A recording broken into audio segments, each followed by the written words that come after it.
అమ్మ, అమ్మమ్మ, చిన్నమ్మ, పెద్దమ్మ, వదిన, చిన్నొదిన, పెద్దొదిన, చుట్టాలు, పట్టాలు అందరూ తప్పకుండా రండి.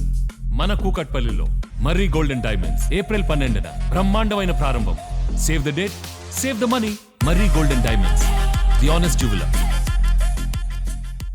Icon star Allu Arjun, Kollywood star director Atlee Kumar కాంబినేషన్లో తెరకెక్కుతున్న సినిమాకు రాకా అనే టైటిల్ను ఫిక్స్ చేసిన విషయం తెలిసిందే.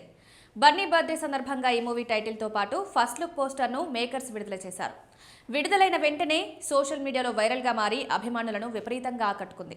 ఈ పోస్టర్లో బన్నీ కనిపించిన గెటప్ పూర్తిగా కొత్తగా ఉందని, ఇలాంటి లుక్లో ఆయనని ఎప్పుడూ చూడలేదని ఫ్యాన్స్ కామెంట్ చేస్తున్నారు.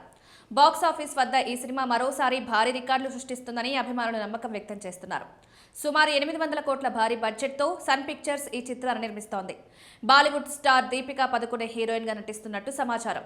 రాకా అనే టైటిల్ ప్రకటించినప్పటి నుంచి దాని అర్థం ఏంటో తెలుసుకోవాలనే ఆసక్తి నెటిజన్లలో పెరిగింది. ఇదే సమయంలో డైరెక్టర్ మెహర్ రమేష్ పేరు కూడా అనూహ్యంగా ట్రెండింగ్లోకి వచ్చింది.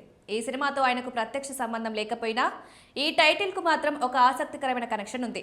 2011లో విడుదలైన శక్తి సినిమాలో హీరోగా ఎన్టీఆర్ జూనియర్ నటించారు. ఆ సినిమాలో విలన్ పేరు రాకా. ఆ పాత్రను చాలా పవర్ఫుల్గా చూపిస్తూ భారీ ఎలివేషన్స్ కూడా ఇచ్చారు.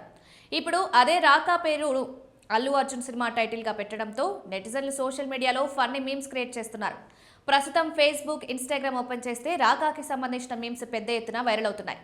ఇక కొందరు నెటిజన్లు సూపర్ స్టార్ మహేష్ బాబు, అల్లు అర్జున్ సినిమాల్లో మెహర్ రమేష్ కు సంబంధించిన రిఫరెన్స్లు తీసుకుంటున్నారంటూ ఆసక్తికర వ్యాఖ్యలు చేస్తున్నారు. ప్రస్తుతం ఈ రాకా టైటిల్ టాలీవుడ్ లో హాట్ టాపిక్ గా మారింది.